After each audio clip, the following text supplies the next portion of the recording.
Capitol Report is a production of Senate Media Services. Budget bills adding millions of dollars to education coffers have passed both chambers. On this week's program, we talk with key education policymakers from both the House and the Senate about where they're focusing those dollars. Stay tuned for this and more on this week's Capitol Report.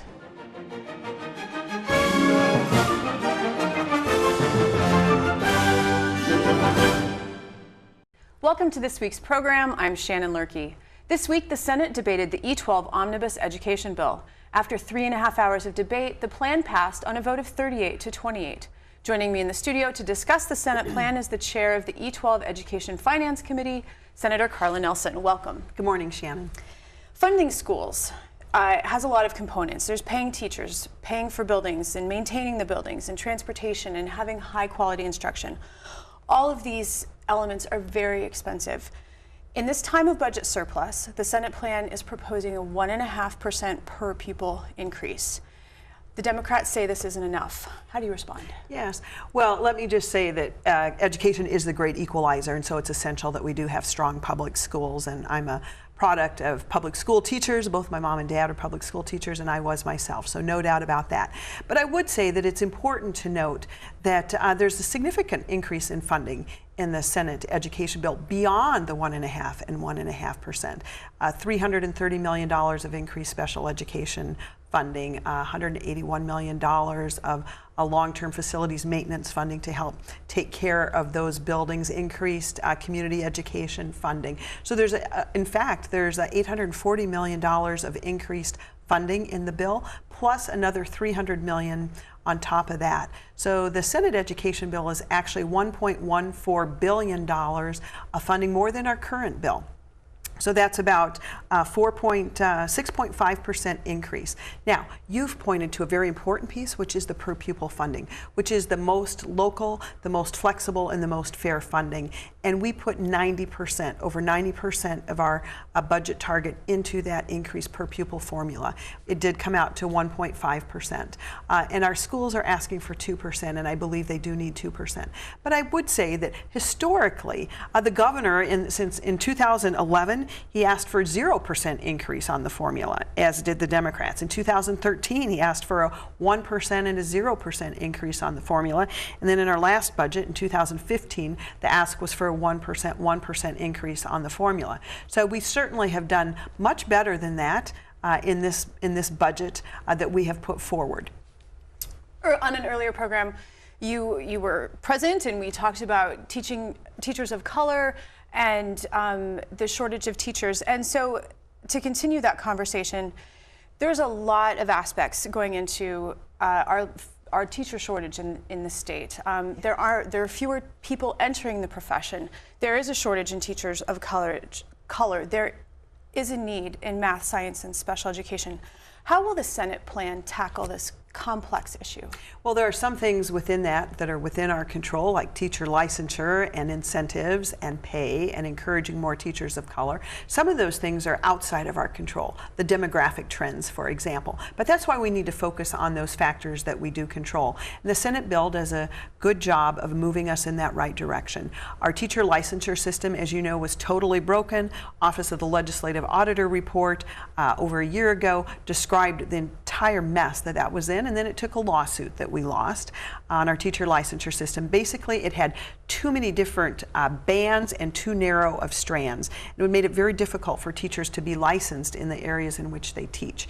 And it made it difficult for teachers coming in from other states. Like when I moved to Minnesota, I lost a good deal of my teacher licensure credentials that did not transfer to Minnesota. So the new teacher licensure piece that's a part of this education omnibus bill will help streamline teacher licensure.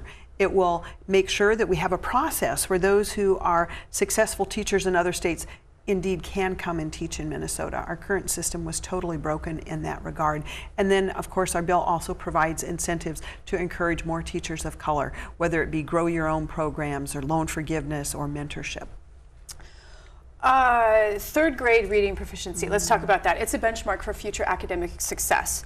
How will the Senate's plan help more students achieve that benchmark? I'm so glad you asked about that. That is the number one thing. If we can make sure students are reading proficiently at the end of grade 3, they will do well. In fact, 88% of our kids that don't graduate were struggling readers back in 3rd grade. And 89%, compare that with 89% of our students in poverty who we want to make sure have equal opportunities and the resources they need to succeed. 89% of those kids who graduate on time were proficient readers in grade 3. So that's why the Senate, for the last several years, ever since I got here really, have been really focused on 3rd grade reading. So we started with the 3rd grade reading competency. We increased literacy aid. This year, we are also putting a little bit more teeth into that, a little more information for parents, so that if a student is not reading on grade level at the end of grade 3, then there are specific steps taken in notice with that parent about things that can be done and resources that are available to help their child become great readers. And that is absolutely essential, and 3rd grade is the key mark where we need to make sure that all kids are reading on grade level. Well, and there's also been a little bit of new work done by Senator Chamberlain on dyslexia, Yes. and that goes to reading as well. And it does, and that's another piece of this bill, very important. 1 out of 5 kids is dyslexic. That's 20% of our kids. And using proper techniques that are proven successful for dyslexia kids, these kids can be terrific readers. And we need to make sure that all of our teachers have access to those tools, and that's what Senator Chamberlain's initiative, having a dyslexia specialist in MDE, will help. But I actually have future plans for that as well, growing into the future, using some great tools to make sure that this goes statewide. One last question. What in the Senate plan is going to help the state confront the disparities in education between white students and students of color? Well, I think Grow Your Own can help, making sure that we have more teachers of color. But more than that, we need to make sure that all kids are ready for kindergarten when they get there. Those are great obstacles to overcome if kids are not prepared. And so that's where we are laser focused in the Senate on, yes, increased funding for those 4-year-olds, but doing it in a very targeted manner so those scholarships go to the students who need it the most, and then provide the greatest flexibility for communities and parents to figure out how best to prepare those kids. Conference committee is next. You said the other day you think the money going into the pot might go up a little bit. How would you like those extra dollars focused? Oh, well, I don't know if I should totally tip my hand here, but I would say I think there are some very key things. We know, I firmly believe that 2% increase on the formula would be very beneficial. It's the most important type of funding. It's bread and butter funding for education. It gives our school districts great flexibility. And as I said, it treats every student fairly. And then, of course, making sure that kids are ready for kindergarten when they get there. Make sure our dollars can be maximized, we're targeting them, and we're getting great results. And then if we can make sure kids are ready for kindergarten when they get there, they're reading at the end of 3rd grade, we are well on our way to closing that achievement gap. Senator Nelson, I want to thank you for your time today. Great to be here. Thank you so much. This week at the Capitol, on Monday, Governor Dayton signed a bipartisan bill that will protect innocent car and truck owners from forfeiture if their vehicle is involved in a drunk driving incident. So whenever legislation passes that restores modicum of common sense to our laws and policies, I'm always encouraged. And when something passes the Minnesota legislature this session unanimously, I'm kind of astounded, pleasantly so. Today, the doors of the court are finally open again to those who have lost their vehicle through civil forfeiture because of a DWI. Up until today, a person who was an innocent owner and had their vehicle involved in a DWI was denied access to the court. They didn't have standing. They didn't have the ability to go in court and make that claim. And we have corrected that today.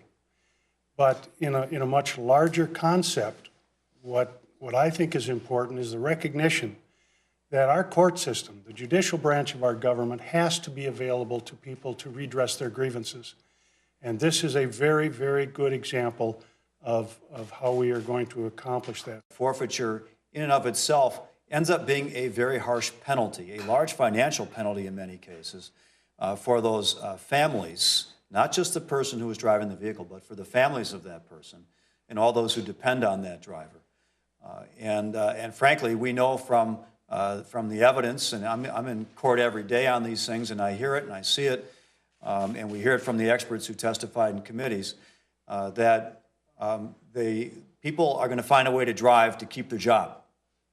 They're going to find a way to drive to do what they have to do for life. And they'll go out and buy a $500 junker if they have to, and they won't get reinstated with their license. And they'll do that, and they won't be insured. And they'll do that because they have to do it. And on Wednesday, lawmakers and advocates highlighted proposed legislation that would address the lack of access to retirement savings programs. We're here to discuss the growing retirement savings gap in Minnesota and the need for the state to provide alternative approaches for saving. Retirement savings is a critical issue for Minnesota. By 2030, retirees will represent 1/5 of our state's population. Their financial stability will be the key to our state's success, and as of right now, the savings trends are pointing in the wrong direction. The Minnesota Secure Choice Act would create a public-private partnership model that allows workers without an employer-sponsored plan to save for their retirement. It would leverage a large pool of investment assets under the professional management of the State Board of Investment, thereby allowing for lower fees, greater access to financial products for small employers, and better interest rates. My husband works in the mental health field, and that means that he's worked at, over the past 10 years, he's worked at several different small nonprofits. And the reality is that he doesn't have enough saved, which means we don't have enough saved for retirement. And partially that's because he hasn't had access to an easy plan.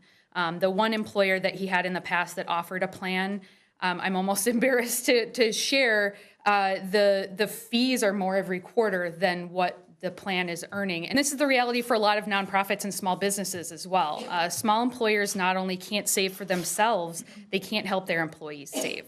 I know we are so many families like mine who work very hard but we don't have access to get any retirement. I really hope that the state help us to get us something for we can have some money when I am retired.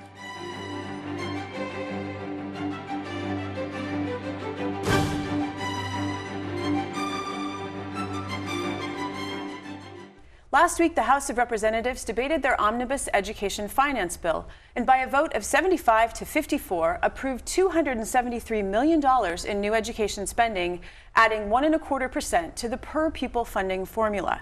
Joining me in the studio to discuss the House plan is the chair of the House Education Finance Committee, Representative Jennifer Loon. Welcome. Thank you. How will the House plan address the achievement gap between students of color and white students in Minnesota? Well, first of all, we put most of our money into the per pupil formula. So that's money that goes to every student, every school district across the state. And I think it's important, first of all, that our schools have a stable source of funding, and that is the formula. So the vast majority of our resources are put there. Second of all, we're trying something a little bit different with compensatory revenue. This is money that goes to schools for the number of students they have from families that qualify for free or reduced lunch, so lower income families.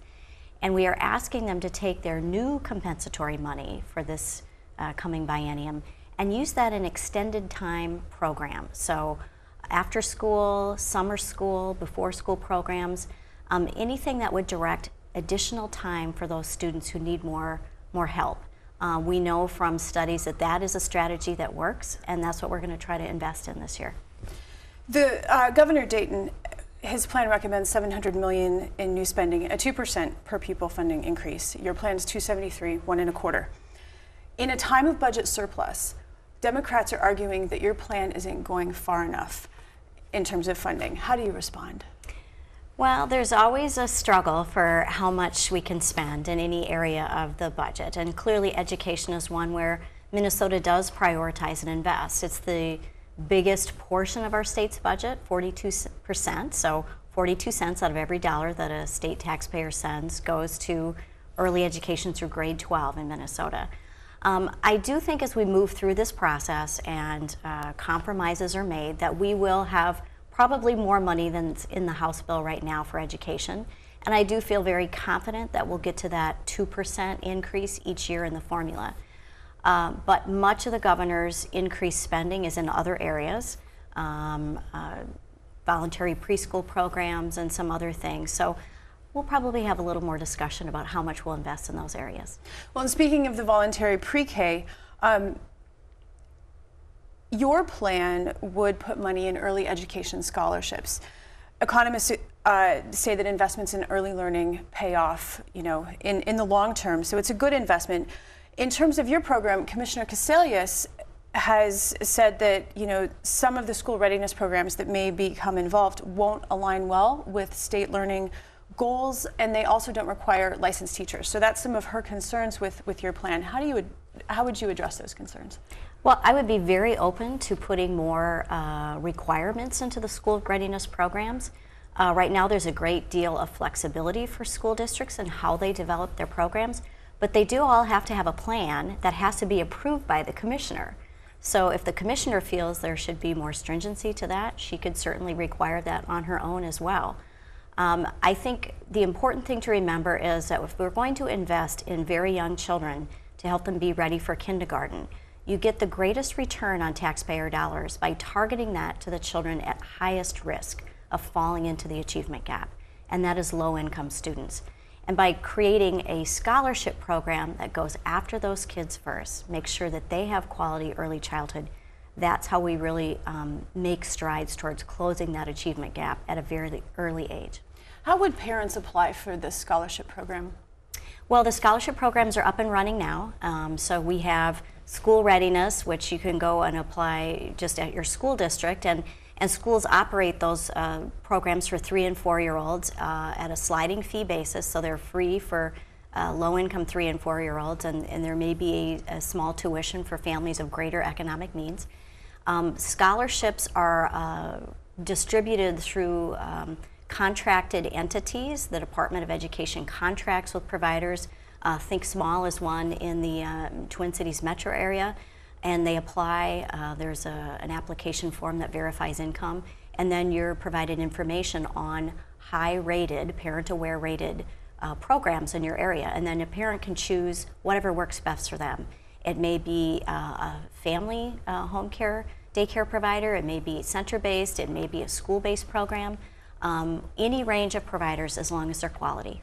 Okay. The entire state, but particularly smaller communities right now in greater Minnesota, are having trouble hiring teachers. So how does the House plan address this teacher shortage? It is a very important issue for us to grapple with. It's really moved from a concern more even into a crisis area in many parts of Minnesota. So the crisis and the shortage is really, it's got a number of factors to it. One is geographic, and in some areas of greater Minnesota, they just can't attract teacher candidates for the openings that they have.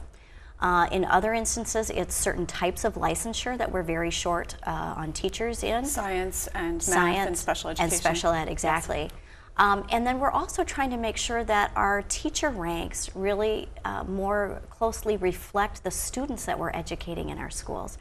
And we're 30% or more diverse in our classrooms, students of color, but our teaching ranks is only about 4%. And so we're trying to encourage more people of color to go into the field of teaching.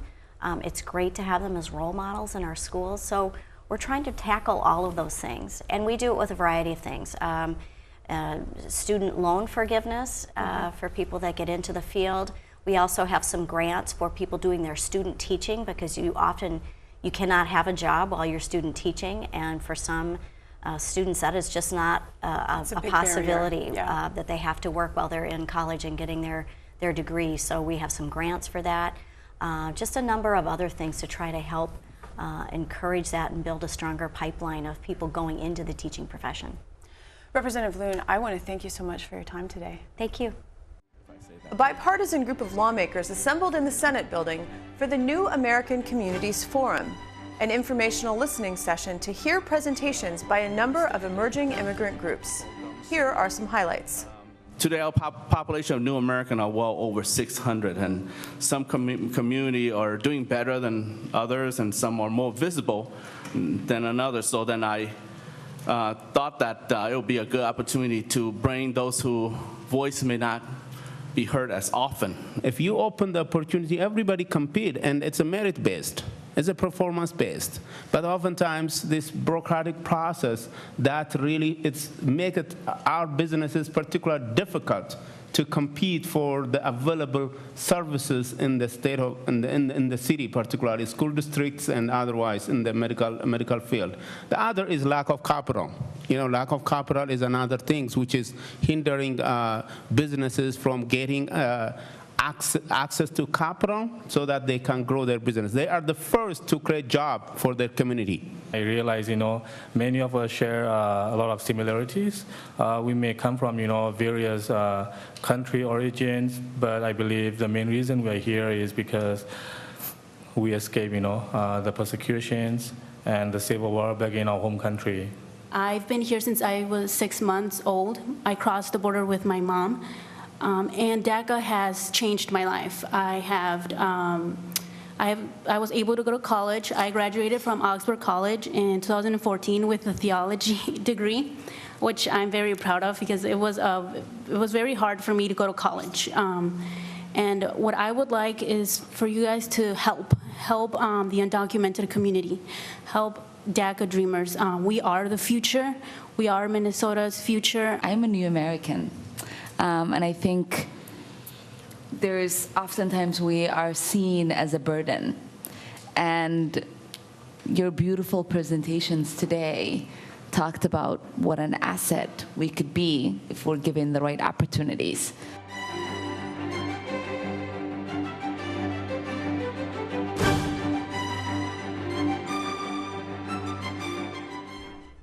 Lawmakers on both sides of the aisle agree that E-12 education funding needs to be increased.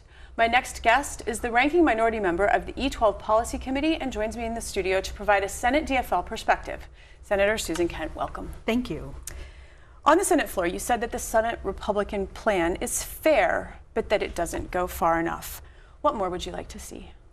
I would like to see basically two things. One is an increase in that overall funding amount. The budget target is just too low, and there's frankly bipartisan agreement that it's too low because the current plan would provide 1.5% increases to the schools in each year of the biennium, and that's just not enough to keep up with inflation. That means we're going to either be looking at cuts in our local school districts, or those local school districts will turn around and pass levies that will raise local property taxes because the state's not doing its share. So we need to make that be more up in line with inflation so that we can keep up with costs. The second thing that we need to see more of is greater investment in early childhood. It's so important. It's the best investment we can make. The return on investment is well documented, and we need to do better. Speaking of the early childhood learning, the Republicans say that Governor Dayton's voluntary pre-K program subsidizes preschool for wealthy families because it's for everyone.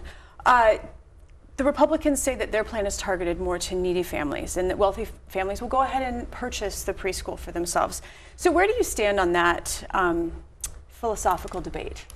And that's an interesting one because it has been posed as an either-or sort of discussion for a few years now, which I think is not reasonable, not appropriate given the nature of our state and the communities around our state. I understand the argument that says that we need to do scholarships and target low-income families, and I have been a supporter of scholarships in recent years. That said, having the school-based voluntary pre-K works really well in some communities where, for example, there might not be accessible private daycare early learning. For some families, they have a child who's in elementary school and they'd like to have their younger child at the same building. So there are a number of reasons that for good choice, making sure that we're doing both is the right solution.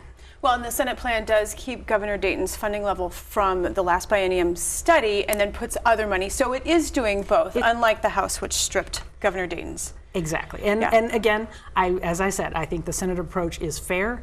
It would just be better if we could, I would say, do more in scholarships and in school-based early learning.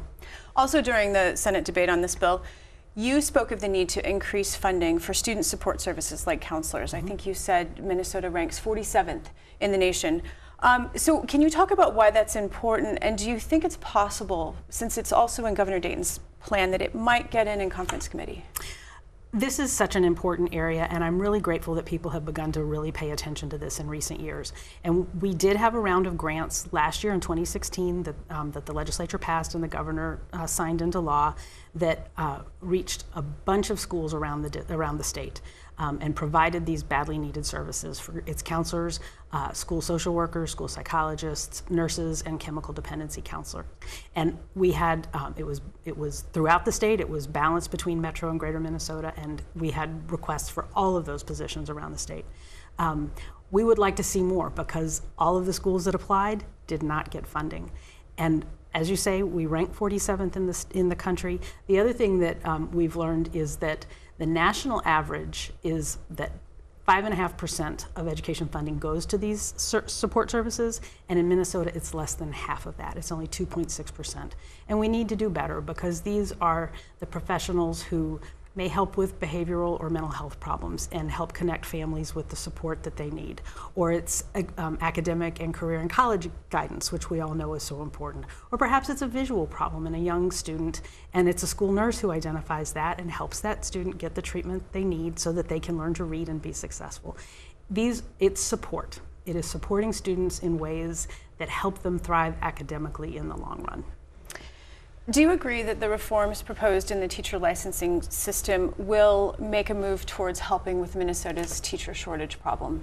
I really believe it will. This has been a process over a number of years. There's been wide agreement that Minnesota's system had some real challenges, and the legislative auditor did a really great report that helped identify some of the knots that needed to get unknotted. And it's been a multi-year program to try to find some solutions. And I think this gets close. There are a few things that we still need to keep working on. I'm a little concerned in that first tier of licensure that is intended for sort of special types of positions, special types of curriculum, kind of part-time, that basically we're going to let some teachers come in and teach main core curriculum areas indefinitely. And we need to tighten that up so that we make sure that our main teachers are highly qualified. But it's a move in the right direction. Absolutely. The House plan has slated to close Crosswinds Art and Science School and also the Perpich Center for Arts Education based on the legislative auditor's report. Though the auditor's report recommended changes, what would you like to see done to address the problems with those two schools? Again, I think the Senate strikes a good, healthy balance. When we heard the auditor's report, it was frankly not news to the Perpich leadership, and they were already in the process of making some important changes. And within Perpich, I have some language that I offered as an amendment. We got part of it added into the omnibus bill that would strengthen some of the governance, strengthen some of the academic support for the school, and strengthen oversight in terms of reporting to the legislature. So that takes care of Perpich. When it comes to Crosswinds, there is wide agreement that that was an overreach on Perpich's part several years ago, and it has pulled Perpich too far from its mission, and it's not fully supporting that school. And so we need a process, because that is a state asset, a state resource. It's a school. Those are our kids. We need a process by which we can evaluate how to move forward and some good, transparent criteria that we can make some good decisions on. Senator Kent, I want to thank you so much for your time today. Glad to be here. Thank you.